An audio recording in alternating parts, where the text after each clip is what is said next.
Welcome back to another episode of Unspoken Heart, where truth meets testimony and where we're just no longer silent about the things that we've come through. This is another segment of my Unspoken Heart where I tell my personal story, tell my personal journey. From the last episode, I ended at a certain place and I want to kind of take it back a little bit and bring us up to go further in the story. So gonna just jump in. Want to start in 1995. This is where I met my now husband, Brian Lane, and we were high school sweethearts in high school. We met our freshman year. Once we graduated, I went to college. He went to the military. We probably were long distance for maybe a year or two. It got really, really tough for us to be long distance because we literally spent every waking moment together in our high school years. And so when we broke up, we spent about 6 or 7 years apart in life. Throughout these years, I often made sure I kind of checked on him to kind of see where he was, what he was doing, and all of the things. And I would say probably around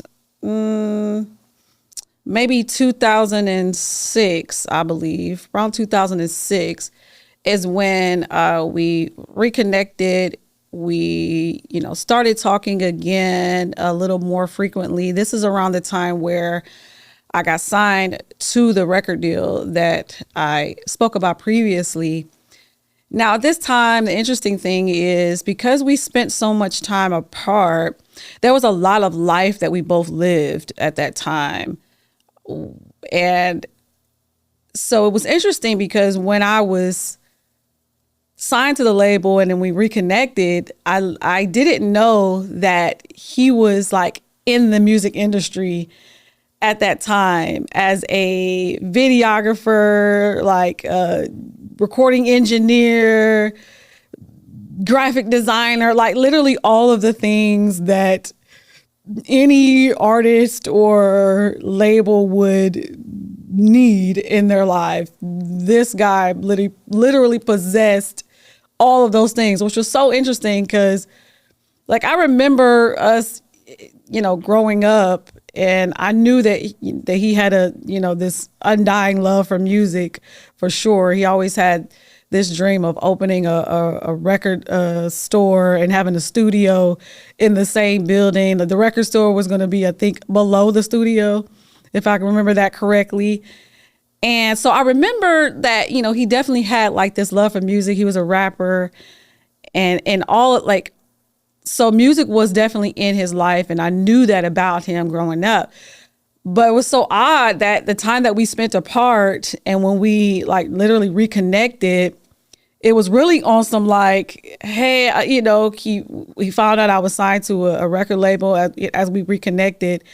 And by the time we were talked again, he literally had like all of these skills that I was like, what? First of all, I never knew that he was, even interested in the music industry to that degree, which was so odd for me at that time. And I was just like, wow, that's kind of like first of all, it was really cool. And then it was just so interesting at the time because I'm like, he's definitely like everything that I would need in life. At that time, I'm like, this is weird. Like, of course, I've always been connected to him as just a person. It's who he is. And we were always connected and drawn to each other just in life. And even when we were separated, even our time that we spent apart, I was always so very drawn to him just in general. And so it was just weird for him to really possess all of those things in his life. Then that's literally how he was living his life, like making a living and all the things. So that was cool. So I would say, yeah, so it's like around the time that I was signed to this label and I was, that's when the kind of social media was kind of like really coming up because I had a MySpace page. I remember that. If you remember MySpace, you know what time of year this was. And he ended up like designing my MySpace page, and he ended up coming because he was in Florida at the time and I was in Atlanta. That's when I relocated after I got signed. And he literally came to Atlanta. We did like a photo shoot. He did like video like work for me when I was in the studio, when like really was like, this is probably like the start of content. Like we were like creating content like at that time, like, which is so weird, like to even think about it now. Like we really were like on the beginning stages of that when we reconnected, which is so cool.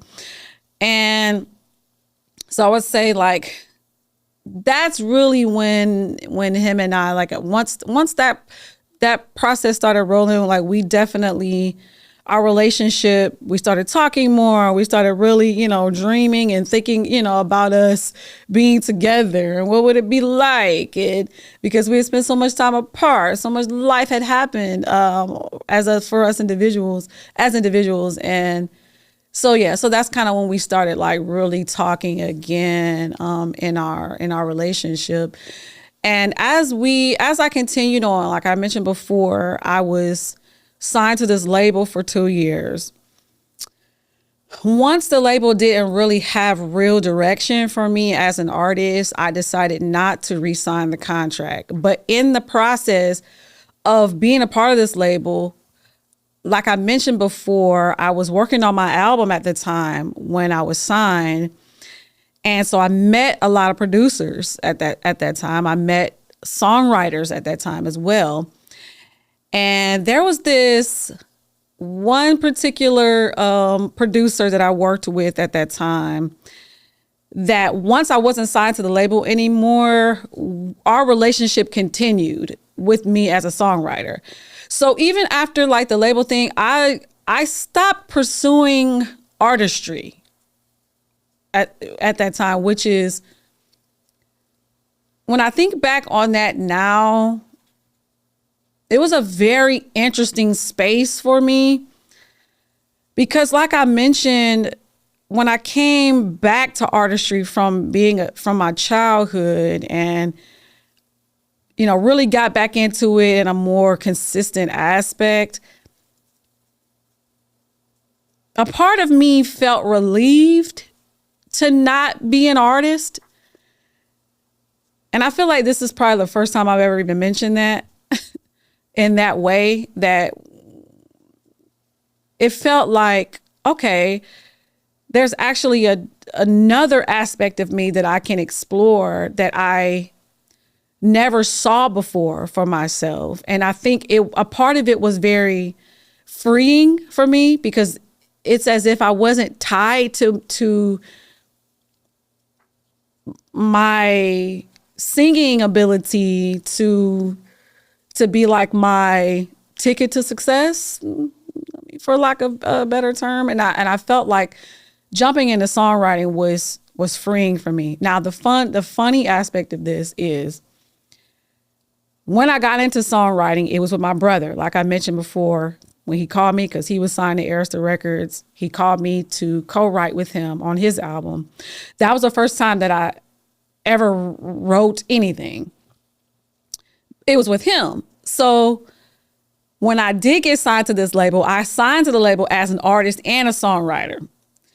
And so the funny thing is that when I was in the studio with the producers at that time, and they were like, we're going through tracks, and they, and it was like they were expecting me to like write a full song. Now, I had never written a full song before, but according to the label, they were on the impression that I've been writing, for years and years. And by the time I get to, signed to them, I should be like, full blown, write a song, start to finish. But I literally, this was like my first time writing, in a session, and all these producers in the room. And, I literally was like put on the spot to, write this song, because I'm supposed to be like a, not seasoned, but working songwriter or whatever. And it was so funny because I remember the first track that was given to me to write. I had to write the song on the spot, in the room with the producers. And I remember being so crazy nervous because I was like, yo, this is the first time I've ever written a song and they're expecting this song to be good. But I don't know if it's going to be good. And I don't know, like, it was so weird. And I remember taking the track, like, I think we had it on like gosh, I don't even remember how I think I may have had it like on a CD or something, and I was able to take it out and like play it, in another room. Cause I decided that I was like, I'm not going to write in this room with everybody around me. Cause that was like freaking me out. So I like went to another room and I wrote something, to this track. I didn't know if the song was good or not. Cause again, I wasn't really in the songwriting space like that. Like only songs I ever written was when I worked with my brother. And so when I wrote my first song and I went in there and I sang the song, they were like blown away at this song. And I was like, oh snap, this song must be good. And I remember I ended up, going in the booth, definitely singing the song down. And the song was like amazing. The song is called Don't You Tell Me I'm Afraid to Love. And this song was, first, to this day, this song is like timeless. Like if you were to hear it, you'd be like, wow, like for real, because it really is amazing. And I believe that song was the start of my songwriting career, I would say. That was the start of my songwriting career. After that, we wrote, a few more of the songs together that was initially going to be a part of my project. But then once I didn't re-sign to the label, we kind of just, they just became a part of my catalog. And then I continued to work with that producer as well. Once I wasn't signed to the label anymore and we started, working in another studio, another space, we formed, he ended up getting like 4 other producers. They were a team already. And I kind of joined their team they were producers and I was a songwriter for this group. And we worked together like literally countless hours, day after day after day, building catalog. I mean, we wrote some of the most amazing songs to this day. Like these songs that I have, my husband and I did years ago. We did this verses. I think that's when like the verses thing like first started popping off. We did this verses of just my catalog, and it was so cool. Because he picked like, I think the top 10 songs of his favorites that were part of my catalog. And I picked my top 10 of the catalog, and we just like went song for song for song.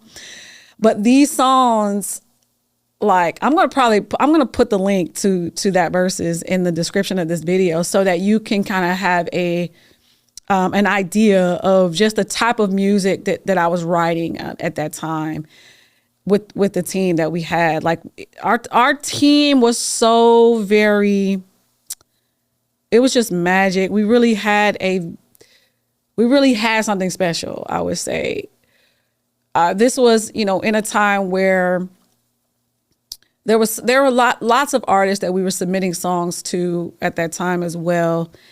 And what was interesting about me as a songwriter now, like, most times you would think, of a songwriter, of them having like placed songs on albums, that they've, written and other artists sang them and they've released them or whatever. Now, here's the thing, as far as me as a songwriter, I worked with lots of major artists during my time as a songwriter. And I've sat down with artists, lots of artists that we've had conversations, to put, certain songs together, because a lot of the artists that I worked with, they really wanted songs that told like the truth, about themselves and about their lives. And I was really good at that.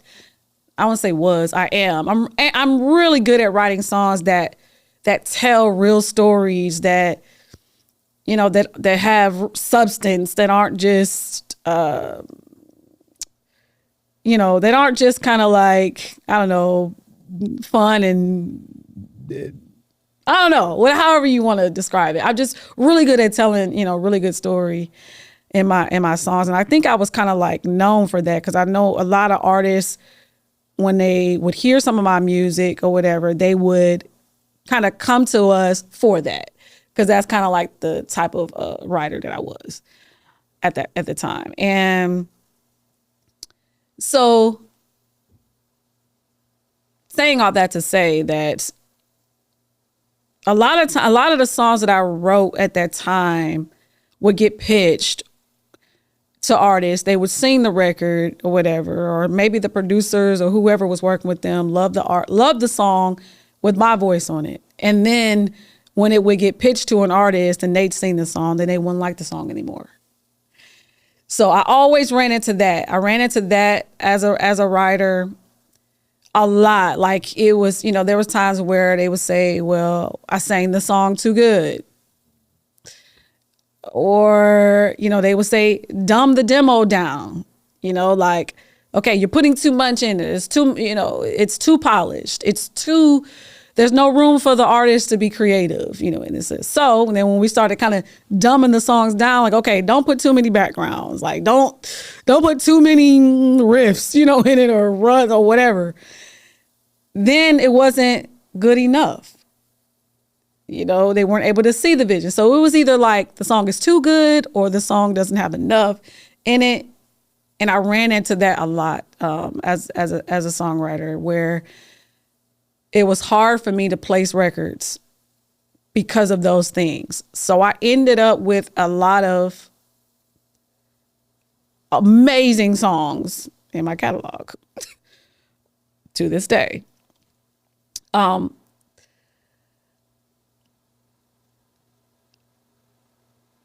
think those years and that time that I spent as a writer and not being able to see the fullness of what I knew was great in my songwriting ability, I think had a lot to do with, I would say, my burnout when it came to music, when it came to just pursuing music, or pursuing, like, because it's like I went from pursuing music as an artist, expecting fame. Like I told you before, how I was raised, I just expected to be a certain level. I expected to be received a certain way. I expected to be like this, this breakout, amazing star that, that rises to the top, kind of mindset. And then when I switched to, to being just pursuing songwriting, it felt like I kept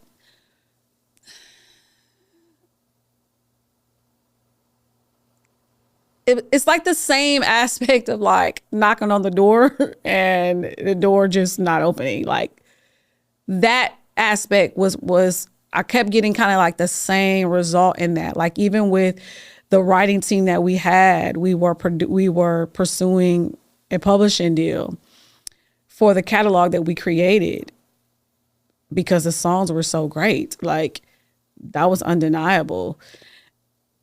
And once the publishing situation was on the table and, we sat down, we worked out all the particulars of what it should be, what it's going to look like. Here are the percentages. This is what it's going to be, what it's going to be. It's going to be this, that, whatever. And we get all the way to the table and something weird happens, like something weird. Like, it was a comment of like, once we got the paperwork and the numbers that were in the paperwork wasn't what we discussed, it was like, oh, it's fine, just sign it and we'll make sure that those numbers get changed to what we discussed. Like, it was it was like communication like that was so like, what? Like, why would I do that? Like, that's crazy work. Like, I mean, there also was like a third party that we ended up that our team ended up kind of connecting to within this venture, within this deal that we were signing. And that kind of made everything all weird too, because it's like these new people have come along, that we have to connect to get this deal, make this deal happen. Like, we were open to it because it's like we knew, like, once we signed this situation, it was a go time. We were ready to do what we needed to do. But it's like the new people that came in, we didn't know them, we didn't trust them. They were kind of like just weird, man. They were weird. And so it really, really put a rift in our situation when that deal fell through. And a lot of things changed after that. Like, a lot of things changed just in our creativity, in our, we weren't, coming together as much. We weren't working as much as we used to. And it just literally changed everything in that time. It took the momentum right from under us in that time. And I feel like that's really where because, man, I was going so hard. I was, for one, I had what was he? 4-year-old son at that time, I believe. He was 4, right? He was 4, babe. I believe he was 4 years old at that time. Right. He was 4 years old at that time. And I was working in a lab. Sometimes I was doing like I would work from like 8 to 5. Afterwards, I'm going to the studio, and I'm at the studio from like 7 to 1 a.m. or something, or sometimes 2 a.m., whatever it was for us to get done. And then I would be getting back up, getting like 4 hours of sleep or some crap, getting back up, going to work again 8 to 5. Like, this was like almost a daily situation. Sometimes I had to work 12-hour shifts, in my job, 6 to 6. And then I'd get off, had to go to the studio because we're working on things or we're pitching stuff, to artists. And I would be doing that, whether I'm doing 12-hour shifts, getting up, going to work. Man, shout out to, I had a coworker at that time. She kind of knew my life and my lifestyle, because we talked a lot. I always, share with her my dreams and my goals and stuff like that. And so she would know the times that I would come in there like super tired, like can't keep my eyes open tired because I, didn't get much sleep. And she would, because our management didn't come in the office until like 8 or 9. So if I got there at 6 without like no sleep, there was like this area behind these desks that was in our lab. There was like this little cutout area where there was like this area, there was like a chair behind these areas where you couldn't see in that area. And she would be like, just go back there and go to sleep. Like she would let me go back behind this area that was kind of cut out in our lab and get a couple more hours of sleep before like the management came in, which is, I'll never forget that, man. Cause that was just like, man, like, and she would just keep going. She would come over and wake me up like, hey, you got to get up. They're about to come in. I'll just never forget that, man. Like, cause it's always just people like along the way when you are striving and when you are like, trying to accomplish your goals that see you, that support you, that understand you, they look out for you. Like, that marked me just in my life. I'll never forget that. She's still a part of my life today. Like, even when we have like shows and when Taylor Brene has shows, I let her know. She shows up, to the shows like, I wouldn't miss this, and I feel like she's just one of those people who just has saw the journey, up until, when she met me until now. But going back to just the time as to all the sacrifices and things that I made just with my time and my family. And like, I remember Brian and I, we'd be swapping Keon. He would be coming to work. I would be leaving work, and we'd be swapping the kid in the car. And, because we worked at the same factory. Like, I was in the lab, he was in the like the warehouse part of the factory. And so sometimes he would work the night shift of the 12-hour shifts, 6 to 6. And I would work the day, you know what I mean? Either sometimes 6 to 6, or I did the 8 to 5. And so we would have to swap Keon in the parking lot. Man.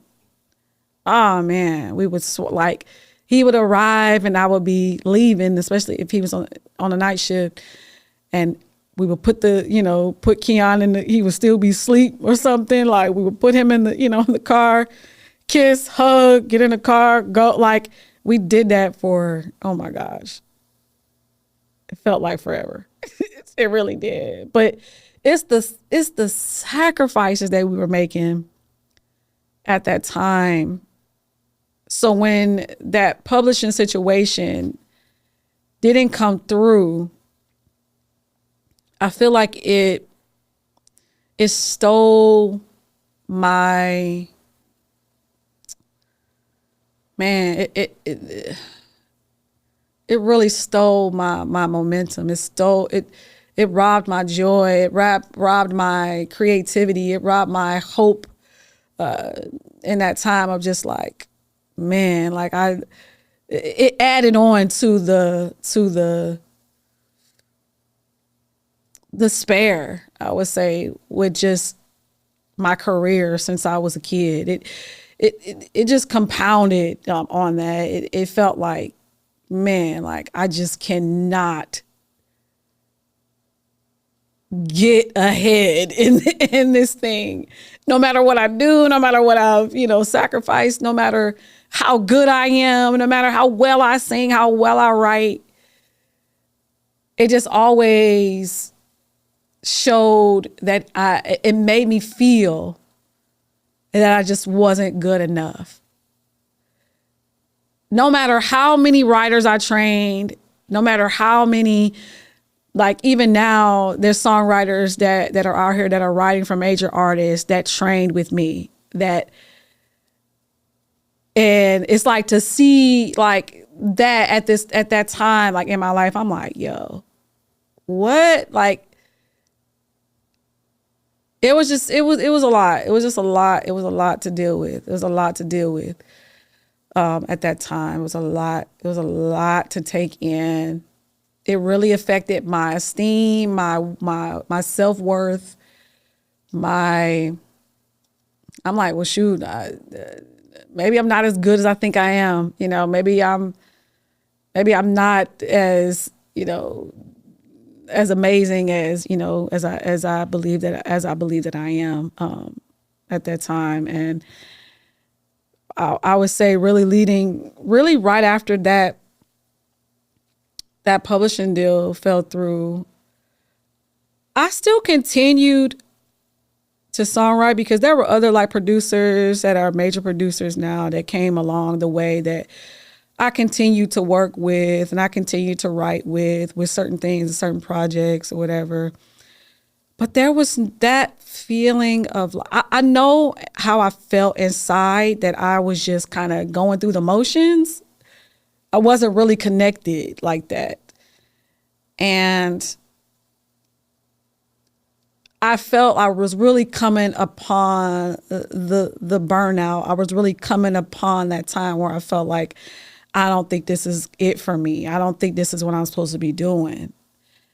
This isn't work. I don't know what else I'm supposed to be doing, because the thing that I felt like I was born and bred and groomed and trained to do was not producing for me. So it really left me in a position of like, well, if I don't do this, then who am I?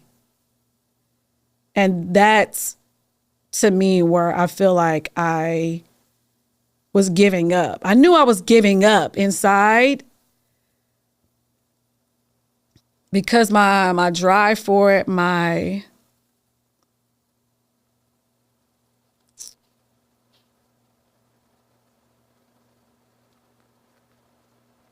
connection to it left, you know.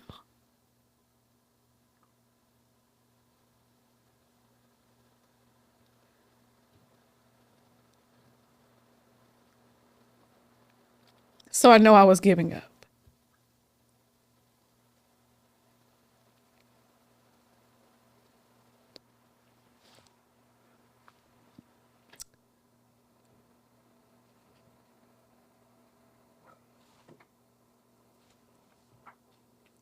So I think I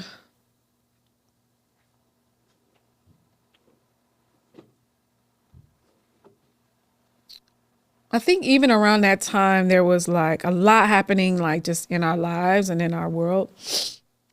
Thanks, babe. There was a lot happening just in me and Brian's personal, like our personal life, our relationship. It was a lot happening even with us during that time because it was just so much like just pressure, you know, on our marriage, pressure to just like, yo, because we really sacrificed so much like for this. Like we really were like 10 toes down on it. Like we could it was so like we could see where this could potentially take us, and that was like our driving force of just like, no, we in this. Like there were times like just, you know, him and I when we had our, you know, our own studio, when we had our own like setup in our home, where we would be up like all kinds of night dropping vocals for, you know, song submission, you know, opportunities. And like even I would say like there was just so many times where our working dynamic, we've always been very good at, like, even if we were not getting along personally, we were always very good at making sure we get things done businessly. Like we've always like respected like just each other in that way, just because we respect each other's just who we are, skill sets, or whatever you want to call it. Like the bigger picture has always been like the forefront of us, no matter what. Like we know what it is that we, you know, come together to do, and we gonna always make it happen. But it's like at that time it was just so very tumultuous with us, and it's like on top of that, just everything that we had sacrificed just in him relocating here to Georgia. Like there was just a lot that we were dealing with at that time. And I think that just the success of the music side was so very roller coastery. It put a lot of pressure just on us. So there was just so much happening with our lives and the dynamic of our lives at that time. And this was around 2009, I believe. And I remember we were in Walmart one time. We were just like, I don't know, we went shopping or something that day, but we were in Walmart, and Brian saw this book that was on, you know, in the book section or whatever. And this book was called 8 Steps to the Life You Want. It was by Creflo Dollar. And he gets this book, and he asked me at that time, do you think I think I want to get this book. Like, I think we should get this book. Can you, you know, and I think I don't even know how much money we had in the account, but the book was like $16. And it had to be bad at that time. And we were like questioning, like, should we get this book or should we like, you know what I'm saying? It had to be like a thing of like, should we get gas this week or should I get this book? Like, that's literally like, if that tells you kind of where we were at that time of just the culmination of everything, like what we were doing and sacrificing and decisions that we were making and, stuff like that for the success of where we saw it. Like, because one thing I could say about us is that if we believe something, like if we believe in something and we believe like that this thing gonna move or pop, we will put everything that we've got on it, and we ain't gonna flinch about it. We ain't gonna, we just gonna be like, do it. We know it's gonna work. We know it's gonna, be this. So, in other words, we ain't never been scared to do nothing that we believe in, nothing that we feel like this thing is gonna move, it's gonna produce for. Like we're definitely those type of people, like 10 toes down on it. We're loyal to like sometimes to a fault. Like we gonna give you everything we got. It don't matter if we believe in it. You got everything we got to give. That's literally kind of how we're set up. Like I would say the both of us are like that. And then like with him, I feel whenever like, because I believe in who he is. I believe in everything that he says. I believe, like, I will follow this man to the end of the earth. If he say, babe, the end of the earth is this way, I'm freaking following him because I trust him. I'm like, all right, babe, the end of the world is that way. We're going. And like, that's how much I believe in him. That's how much I am submitted to who he is. And what he's put on the earth to do and just our connection. Cause I just believe him. I believe in him. I know what he's capable of and I'll put everything in it. I'll put everything on him. And so when he wanted this book, I didn't care how mad I was at the time. I'm like, get the book, cause if he felt like I want to get this book, I really, really do. So he got the book, he read the book, and the book changed his life. Literally to the point where he was like, I'm going to buy you this book, and I'm like, okay, So he buys me the book. This book changed my life. This book really,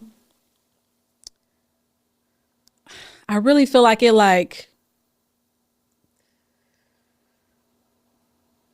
was able to restore our level of hope through the words like on the page. I feel like it gave us like this sense of like, oh, okay, all right, what is this? What is this about? Like now, obviously, Creflo Dollar is a pastor. He's a preacher of a church, and I wasn't particularly raised in the church. Like I went to church, but I was like an Easter church goer growing up.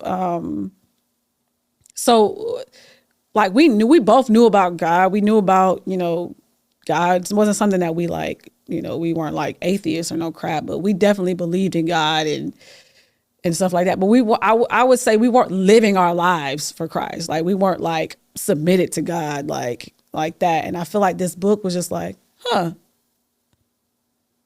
so we should be living our lives for Jesus. Like I just kind of felt like it was like that type of moment of just like an introduction to, okay, what would it be like if you actually lived your life for Christ? Like what it would be like if you actually knew your purpose and what you were here for and all the things. And I think we were so very like, this book just really changed our lives. And I remember we were at this, I used to do like these karaoke contests and stuff around Atlanta when they would have like the contest to win money. And I would go there to these contests and I would win the money at the karaoke things so we could pay bills and stuff. Yeah. So we there was this one time we were at this place called the Crow's Nest. This was on Old National. and if you're familiar with Old National, you know where the Crow's Nest was. It was like in this plaza or whatever. And we were there, and we were with a friend that we knew, and they were all just kind of sitting around just talking. There was like, Creflo Dollar's church is down the street from here. And what's crazy is that when we read the book, we had no idea that his church was in Atlanta. Like we had no idea that his church was here. So when he said that, we were like, what? Like, he said, yeah, Creflo Dollar, his church is down the street from here. And we was like, no way. Because, I mean, we had just like recently read this book. This book changed our lives. And we started kind of like really, just living differently, even at that time. We weren't married at that time either. And so when we found out his church I think we were probably there on like a Saturday. And when we found out his church was down the street, I was like, yo, we're going to church tomorrow. Like, we're going to this church tomorrow. Because I just feel like it was like a moment where it's like, wait, what now? I don't know. Just something different changed in me when I found out that his church was here. I don't know. I feel like I just felt hopeful. Again, I feel like I felt like, I don't know. It was something that I feel like I wanted to just see. I wanted to explore. I wanted to like, man, what is this? Who is this? Like, who is this man with the, that we read this book and that he just, loves God so much, and like, who is this? And we ended up going to church the next day on a Sunday. And I remember we sat in the back. Like, we came in, we sat at the very top. Like, if you've ever been to World Changers, you know how massive the sanctuary is. And we sat like in the back, kind of close to the doors. That's kind of how far back we were. If you've ever been there and ever can imagine how far back we sat. And interestingly, on that day, at the end of service, there was a call that they had put out on the announcements that they were like, Team Ministry is looking for I don't know if it said media director or if it wasn't help with media. It was something like they're looking for help with media. If you possess, any of those skills, contact, this email or this number or whatever. And we literally both looked at each other like, what? Like, that was weird, because it's like on that day, the very day that we decide to go to the church, after hearing that his church was even in Atlanta, we go to the church the next day, and then there's an announcement that Team Ministry needs help in media. And that's literally what Brian does. Like, all of media. If you think of media, all of the media he does, every aspect. So we were like, just, this can't be for real. Like, what? So immediately he like put together like a portfolio or something that you put together. Like, it was like just all of the work that he's done with like Fred Hammond and Chris Tucker, like all these different things that he had like in his portfolio of like, I've done this, I've shot this, I created this, and like all the graphics, the intros, all of the things in media. And I think he ended up like contacting them or whatever. And then he went up there in person, showed them his, all the work that he did. And then we started volunteering in team ministry at World Changers. And we ended up in team ministry for like 10 years. We were in team ministry for like 10 years, serving teenagers. And I remember meeting our now best friends that we do life with. They're the godparents to our children. We're the godparents to their children. But I remember like meeting them, and Like I remember just really meeting everybody at that time, all the teenagers, all the young people, and really seeing like this zeal for Jesus, like this. I'm just like, how are these young people so on fire for God? Like how are you guys like this? It was so very infectious. It was so very like, it was like a new world. It was like it felt like, we just stepped into a new realm in our lives. Our lives immediately shifted, immediately changed in that time. Like our love for God changed, how we did life changed. We got married, like in that time, like we can't be shacking up. Like it was like so many different things. I was just like, get in order, get in line, get aligned, And I feel like when I believe that's the first time that I first of all, I didn't know any gospel music. I probably knew like some Kirk Franklin stuff, just stuff that came on the radio. I probably knew like a Yolanda Adams song or something. Whatever came on the radio, I probably knew it because of that. But I definitely didn't know like any praise and worship music. And I remember my our best friends.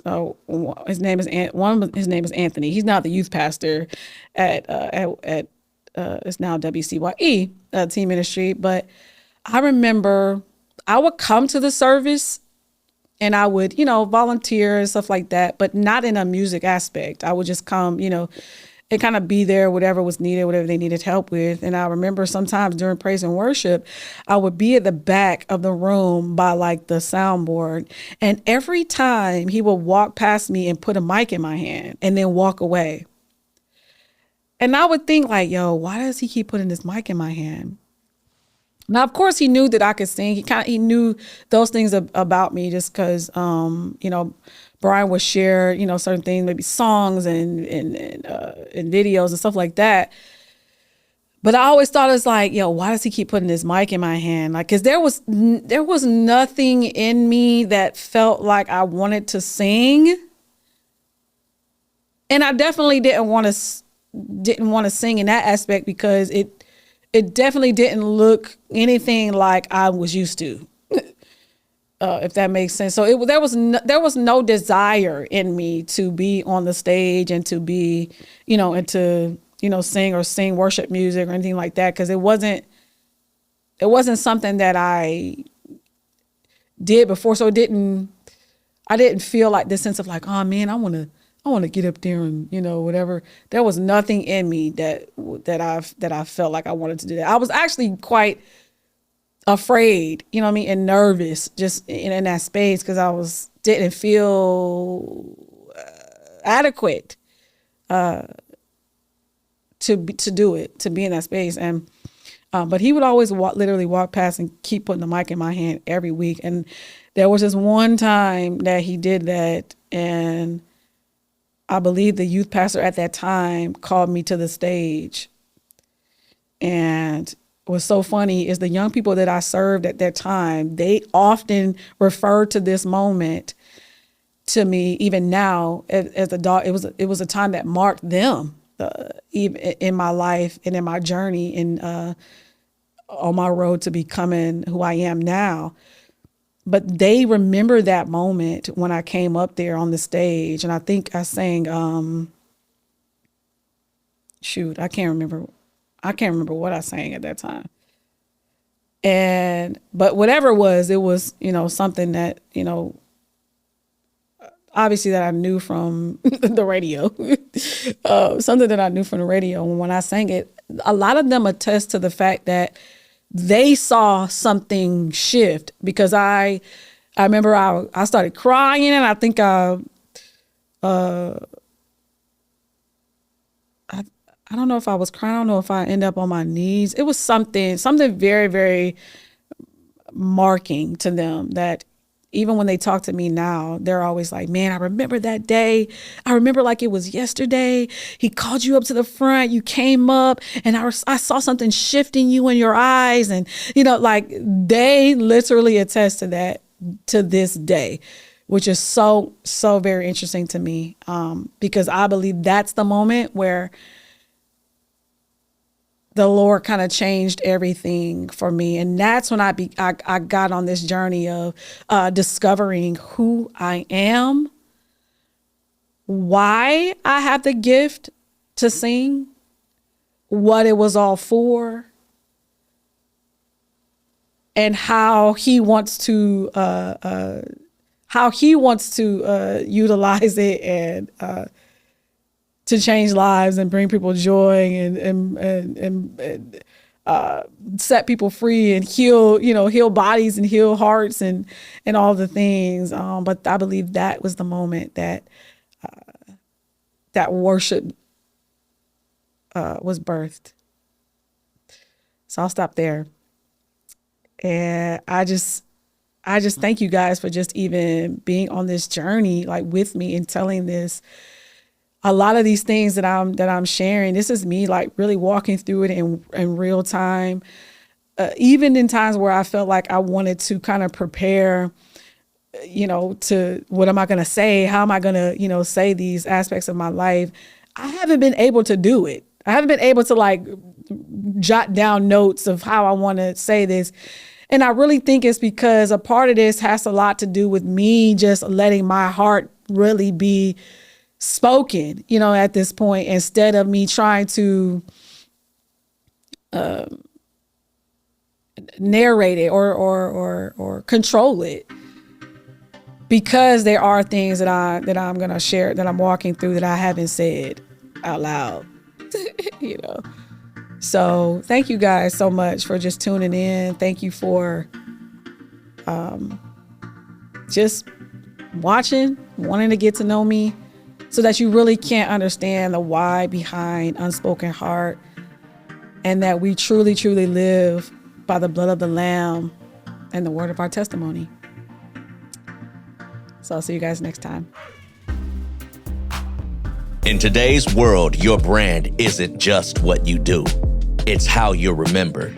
And the strongest brands don't just sell, they connect. That connection begins with the story you tell. At Train to Catch Planes, we specialize in premium video and audio podcast production that gives your voice clarity and presence. Our brand storytelling uses filmmaking techniques to capture emotion, depth, and the why behind what you do. And our social media content creation positions you as the leader in your industry, the voice people trust, follow, and remember.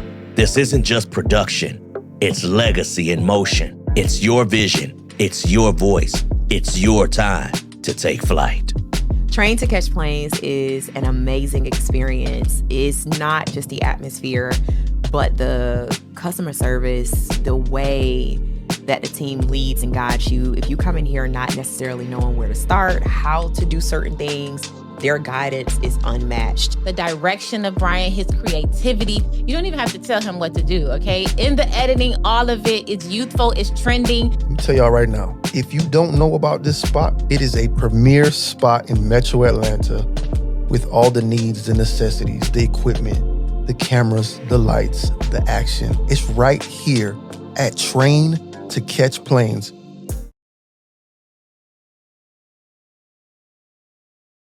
Hey guys, I'm Kura Deanna Lane. I'm Brian Christopher. What's up, family? Thank you guys so much for watching and listening to Unspoken Heart. Unspoken Heart. The mission behind this movement is really just giving people a platform to tell their stories, giving them a platform to share what they've come through, to share how God stepped into their situation and turned their lives around. I'm just excited to be able to provide a platform for that, especially for worshipers, especially for people that just have a story to tell and they want to be able to share that and share the love of God.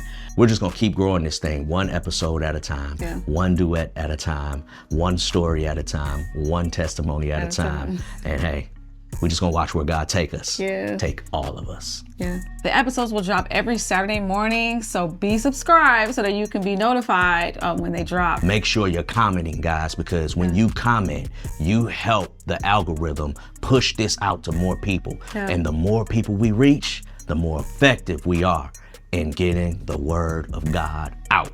Unspoken Heart, thanks for tuning in to another episode. Every single Saturday, new episode, new worship duet. In the description of the video, you can click it so that you can watch me and the guest worship together.